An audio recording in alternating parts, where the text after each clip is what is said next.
Welcome to another episode of Sanford Says. My name is Lisa Holder, Chief Communications and Cultural Affairs Administrator for the City of Sanford. And we have a great topic this week. It's called the History Harvest and the History Harvest Community Church Service in our historic Georgetown neighborhood. We've got two wonderful guests with us. Julia Brunson is a longtime volunteer. They call her the mayor of Georgetown. She's here to talk about this incredible event. She's led the steering committee in the historic Georgetown community. And then we have a special guest, Dr. Connie Lester, an associate professor of University of Central Florida, the director of the Riches Digital Project, and the editor of the Florida Historical Quarterly. Welcome, ladies. Thank you. Thank you. So we've got some really wonderful items to talk about today. A great event in our wonderful city of Sanford. And Julia, let's jump right in. And what's happening this weekend in Sanford? Well, this weekend, Lisa, we're going to be over at the Hopper Academy, and that's in Georgetown on Pine Avenue. We're going to have a event that will focus on collection of histories from people who grew up in Georgetown, giving them memories of how Georgetown was, what they did, what a great time they had, or maybe even had a bad time in Georgetown. But this is very, very important that we record histories for 40, 50 years ahead. We don't know who's going to want to write and do research on Georgetown, but if they can't find the information, then they're not going to be successful. So we're trying to prepare a place for them to come, find the information or do the research that they need. But that's the work part, and that's when Dr. Lester and her students are going to come in and really do the grunt work on this Saturday. But then we're going to have some fun. So we're having vendors. We got a food truck. We have a lady who's going to be doing face painting. No bounce house, but we want the children to come. We're focusing in on grades 1 through 4. If the children can learn about Georgetown, we know that the older parent might not know, but they can take it home and they can talk about it, and that will help to perpetuate the history of Georgetown. That's wonderful. You would Thank like to you. add, Dr. Lester, to what your students and yourself look forward to participating in this project? Well, my students are part of my economic history class, and we've been looking at Black entrepreneurship over several years now. And now we're focusing on Georgetown and Sanford Avenue as well. And so my students are coming over. 11 students are able to make it, and they're coming over. They will be scanning photographs or other objects that people bring that they want us to scan. When we scan these photographs, with the permission of the donor, we place it in our Riches archive, and then it's available. People can see it. They just come on the website and they can see the images. But also we will provide the donor with a thumb drive that has their images scanned, and of course they'll take their images home. But they can then share it with their family as well. The other thing that we will be doing is collecting oral histories. So we will ask people to give us a short oral history. We may follow up later with a longer oral history, but we would like them to tell us about living in Georgetown, what it was like, what they did as children, what they did as young adults, where they lived. Those sorts of things to really flesh out and let people see what life was like in Georgetown. Yeah, and Julia, can I ask you, what years are we talking about here when people are going to be sharing memories? What decades are we talking about? And we're talking, well, you remember now, Georgetown was founded in 1870. I don't think we have anybody still living that can tell us about 1870. But I personally can tell you about 1941 till now. And hopefully there will be some other people who can go back further than I can. But you remember Sanford is a kind of transient place where we don't have very many people who were actually born in Sanford, went to school here, grew up, left and came back. So that's why this is so important. We've got to find that gap between 1870 and 1935 or 40.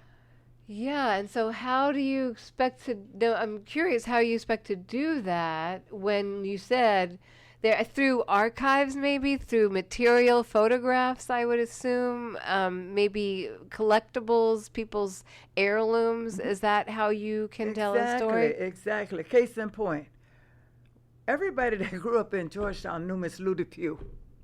Okay. Everybody knew her. The museum had a picture of her. They didn't know who she was. And they called me, and I couldn't get over to see it, but I sent Victor Dargan over. Go, Victor, look at that. And he called me back. He said, that's Miss Ludy Pugh. Okay, fine. Everybody knows who she is. So we have pictures of some people. And Miss Ludy Pugh, I don't know when she died, but I know she was a good woman when I was a kid. Now, say, what's her name again? Miss Ludy Pugh. And what can you tell us about Miss Ludy Pugh? Well, like one thing that you know, because I'm wondering. This is stupid, but all I remember is Miss Ludy Pugh smoked cigarettes. And she always had this long cigarette. Everybody did back then, though, right? No, but she was different. I mean, it was a different site. But I do know this. She was very active in the Elk. Okay. She did a lot of public service stuff. She was a member of St. Paul Baptist Church. Right. That's all I can tell you, but everybody knew Miss Ludy Pugh. Yeah, she seemed like, I can picture that, with a cigarette in your hand, what that woman looked like. And you speak of the St. Paul Missionary Baptist. Yes. We're working on that art project with the city of Sanford, the stained glass. That's St. John. That's St. John. Okay. Excuse me, I got my saints confused. That's right. St. John Missionary Baptist is also an historic Georgetown church. That's right. Correct? Now, remember that there are 5 churches. Oh, see, this is the important part, because that's why we have the steeple structure on Sanford Avenue. And that's why we're going to put that nice stained glass on both sides of that steeple so that we can have people can come and look at it and see. Right. 5 churches in that neighborhood built by Prince William Spears, and he designed all of the stained glass, and all 5 of the churches are different. Yeah, and we're talking 5 churches in a small area, right? In the Georgetown neighborhood. Which is how many blocks? I mean, we're talking for people who are listening. It goes from Sanford Avenue to Celery on the east. From the north, 2nd Street, and on the east, Sanford Avenue. Yeah. So I don't know how many blocks that might be, but that's the circumference of the area. Well, compared to Stanford in itself, the city limits now, we're 26 square miles. So we're a fairly large city, and we have all of these unique historic neighborhoods within the city of Sanford. That's what makes us so special, quite frankly, and diverse. Mm-hmm. But so this is some wonderful information that I'm interested in coming down on Saturday. Please do. And you have that. It's called the History Harvest. Yes. What a wonderful name for fall in Florida. I would guess it's October. And you've worked so hard, I know, and your committee behind the scenes about gathering. Yes, we all work hard. And you've got some sponsors here, I see. Yes? Sponsors? Oh, yes. We have Hopper Academy. We have the Riches Project, the City of Sanford. Goldsboro is a sponsor, Goldsboro Museum. We've got the museum. Yes, the Sanford Museum. Yeah, and then we sponsor ourselves, so to speak. Yes. No, so this is join us as they celebrate Georgetown's history and harvest and your memories. And I just think that's so wonderful. So, Dr. Lester, could you share what RICHES stands for those people that may not understand? Doesn't mean you have a lot of money in the bank, right? I guess. No. I don't know. What is that acronym? It stands for the Regional Initiative to Collect History, Experiences, and Stories. That is so wonderful. Yeah. And so, is this one of the first projects, Sanford, that you have participated with your students in, or have you been with our city? Oh no, we actually started the project. The project is about 12 years old now, and we started the project in Sanford. So we've been working with Sanford for a long time on this project and collecting the kinds of things that don't always end up in the museum, because we accept donations, scanned donations from museums, and we have several of them. But what we really want to do is to understand that history that people just know because they live there, or it's family history. And it's in their attic, or it's in their garage or a closet, and nobody really sees it. But the stories they tell, the photographs they have are just unbelievable. Yes, and it's for those families that have been fortunate enough to keep all those things and been, transferred generation to generation is special in itself. And then you take it out of your house and your home and you bring it to the public so they could learn from that is so interesting too, and so important. It is. It's very important. Because what do they say about history? If you don't know where you're coming from, how do you know where you're going? Exactly. That's exactly right. Okay. Exactly right. Then on Sunday, there's something else, right, Miss Brunson? That's right. On Sunday afternoon at 3 o'clock, we're going to have a community church service. We're going to have participants on that program. We'll talk about, first of all, the mission is, I think they took something from scriptures that said, those who are without vision have no whatever. It's in Proverbs, I'm not sure. But I have two pastors working on that. But that's what the focus is going to be on Sunday afternoon. We're going to have people talking about how St. John, St. James, Church of God, and the Trinity Church, how those churches impacted Georgetown. And we were fortunate enough to find people who actually were members of that those churches. So they're going to have a real different kind of outlook than I would. I couldn't talk about Trinity because I didn't go to Trinity. But that's what's going to happen on Sunday afternoon.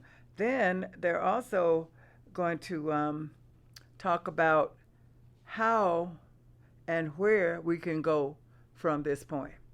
Mm-hmm. This is just the stopping off point for this harvest history.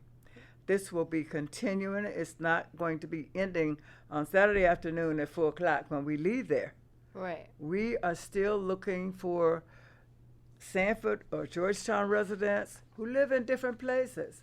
And I sent mail out to them on yesterday asking them to get in touch with Dr. Lester.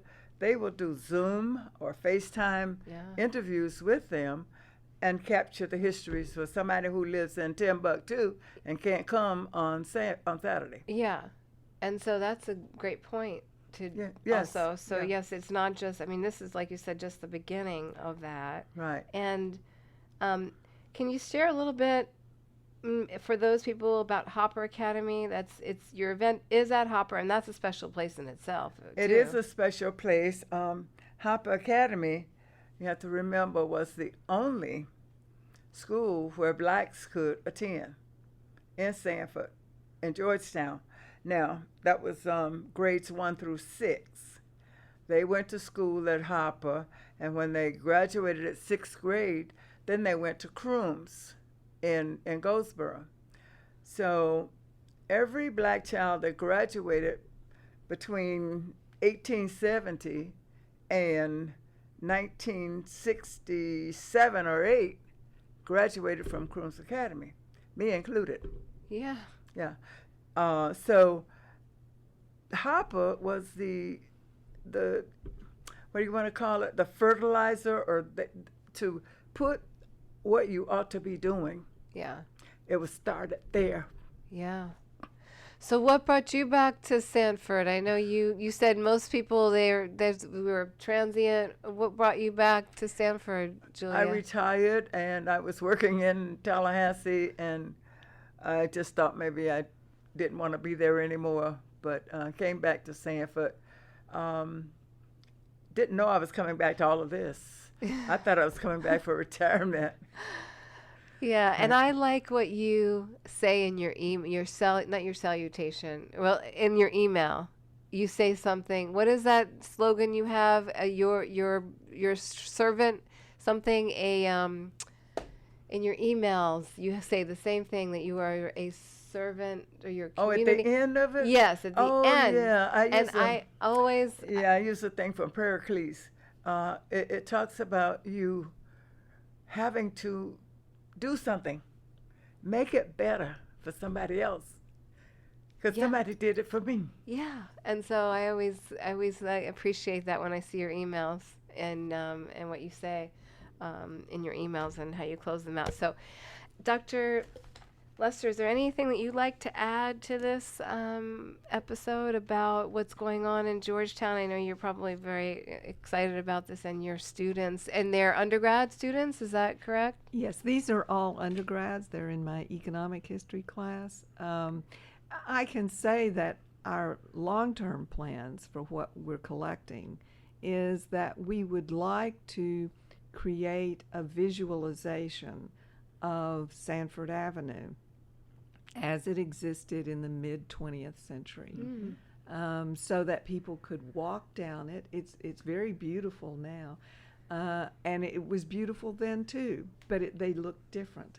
Yeah. And we would like people to be able to see how it looked in the mid-20th century, and then to take some of these photographs and oral histories and pin them in the visualization. So as you're walking down the street digitally, you can hear someone tell about having worked at this store or having bought their prom dress at this store. You know, those sorts of stories that people tell. And it make it come alive as it was in the past. And of course, then people can see it in the present too. It does, and it makes the community so much that richer, doesn't it? Because yes, it does. you can go to one of these, and we don't have to mention any other cities or anything, but cookie cutter places where it's brand new construction, and you have the big box stores and the coffee places. But when you can stroll down an avenue like Sanford Avenue with those small businesses, and then also learn about the history of the community, I mean, that to me is just a 100% just great experience all the way around to be able to. Lisa, this is going to be real special for us in Sanford Avenue, because Sanford Avenue from 6th Street all the way up to 2nd Street was all black owned. And that's something that... Businesses you're talking about? The merchants? Yes. Yes, Sanford merchants. Avenue. It was all black owned. Yeah. And that part of history has been disintegrated. There were no, I mean, every time you walk through Sanford Avenue now, you've got a beer store or something of that sort. But we had drugstores, we had barber shops, shoe repair, beauticians, real estate, dentists, doctors, photographers. All of that was on Sanford Avenue. It was the commercial district of the It was the commercial African-American district community. of Georgetown. Yes. And the black Georgetown. community. Yeah. Exactly. And you know, it seems like we're very fortunate, the city, to have UCF I mean, this takes it to a whole nother level, I would imagine, because it could be a small volunteer committee just trying to get things going and telling stories together. But now you have our local university that's part of this and partnering. It definitely gives it the stamp of approval or, validity to what you're doing, that it's worth the time and effort of a university program to be part of this. But think of this analogy. It would be like me standing in the middle of Sanford Avenue trying to point out and tell people stuff, and they would say, that lady's crazy. Let's take her and lock her up. We're going to Baker Act her. Dr. Lester comes with her students, and they pull it all together. Oh, yeah, that's true. Yeah. See what I mean? Of You've course. got to have something to relate it to. So that's why, yes, it is very important Yeah. that University of Central Florida and the Riches Project rather come and assist us to tell this history. Yes. Now, how did you find out? About the Georgetown? Is that you're smiling, Julia? But I had nothing it was to like do with that. you did. You did. No. So, but how did the partnership come about with this particular program? Well, we have been partners with the Sanford Museum for a long time, and talking with them, and then others told me, friends I have here in Sanford told me about what Julia was doing, and so I contacted her and I said, how can we help? Okay. And she took me in. That's really wonderful. So if people want to find out more, where can they go, Julia, to find out more? If they want to read more about, they can listen to this podcast, obviously, but they want to help, if they're interested in history in general, if they want. That's a wonderful question, Lisa, because on the 19th of this month, we're going to have a public workshop right here in City Hall in the training room downstairs. And we have flyers out. We're going to be distributing flyers on Saturday, inviting folks to come and be a part, give their input, what they think about Georgetown, how they can make it better. So maybe we could get another podcast before then. I don't know. What date is that, did you say? October 19th. Wednesday, the 19th? It's a Wednesday, At what time? 6 o'clock. Okay. And in the utility training room in City Hall? Yeah, right here. Okay. City Hall, training room. Okay. And what they could come and do, they'll be able to learn about how they can protect the character of that district. Okay. We seem to be losing it a little bit because people are putting houses up that look like a Jetson house and Cracker Barrel things, and that's not good. Yeah. So we want to bring everybody in to be on this public workshop so that we can get good information to make sure that the integrity of the neighborhood continues as it is. Sure. And we're so fortunate that Georgetown was designated. Yeah, isn't that amazing how that happened? Yes. But it was because it was the first step. Now, what is it called? It's on the National Register of Historic Places. That's right. Yeah, That's it's just right. kind of like, I don't even have to think about it. It rolls off my tongue Yeah. because we've talked about it a lot. And Yeah. forgive me if I ever switch those words around, mumble those words around. Julie Schofield, our historic preservation planner, will Right. call me up and say, that's not Yeah, what you that's need right. to say. And it's very important that everybody know that we are recognized by the National Trust, the National Preservation Trust. We're important. It is, and the beautiful street signs that are up now. When you come down Sanford Ave and you can That's see right. them. Street toppers that say Street Georgetown. toppers. Exactly. And then in the middle of all of this, we've got historic St. James AME Church. Yes. And that has been on the registry since 1992. And I met you there first Yeah, I did. That's right. years ago, inside that church. And Yes. yes, it was a privilege. So, ladies, is there anything else we want to say about this wonderful history harvest for historic Georgetown at this time? Just come on down, participate. Come on down and participate. Check us Exactly. out, see what we're doing. And it's, again, it is on Saturday, Saturday from 12 until 4 at at Hopper the Hopper Academy. Academy. And if you don't want to, we don't have that much parking, so take your car down to Zion Hope, to New Bethel parking lot and to St. James's parking lot, and you can park your car there, and the members of the Stanford Trust will have their club cars, and they're going to ride you back down to Hopper Okay. so that you'll be able to get back down there and not have to walk, and then when you get ready to leave, they'll take you back to your car. Okay, so you're saying the Stanford Historic Trust is going to be participating. That's another Yes, nonprofit they're our organization. partners. They are going to be helping people take them closer to you so you don't They're have because of that's parking. right, yeah. Well, that's wonderful. Thank you to the Sanford Historic Trust for that. And, well, this has been really enlightening, and I personally enjoy history and think that it's wonderful. There's always room to learn and about where you're from, your city you're living in, and what came before us. So thank you both. Okay. Thank you, Julia. Thank you, Lisa, Julia very Brunson. much. Thank you, Dr. Connie Lester from welcome. UCF, Associate Professor at UCF. This is Lisa Holder, Chief Communications and Cultural Affairs Administrator for the City of Sanford. Thank you for listening to Sanford Says. You can find this podcast wherever you subscribe to your favorite podcast and on the city website at sanfordfl.gov. Until next time, take care now. Bye.